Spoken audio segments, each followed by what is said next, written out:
Hola, pues bueno, la palabra que he elegido yo es biodiversidad, que os la voy a definir como la variedad de organismos, de especies que viven en un ecosistema, que además todos esos organismos pues tienen una función en ese ecosistema y por eso es tan importante proteger la biodiversidad, porque absolutamente cada especie y cada organismo que vive en ese ecosistema tiene su función.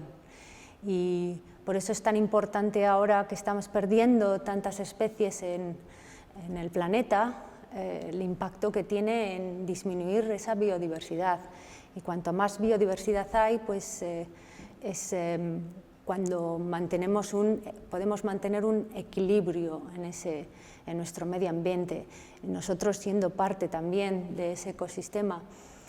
Y además ese equilibrio es un equilibrio que lo estamos rompiendo y por eso estamos viendo que muchos desastres ecológicos y muchas situaciones que estamos viviendo, como incluso la pandemia también.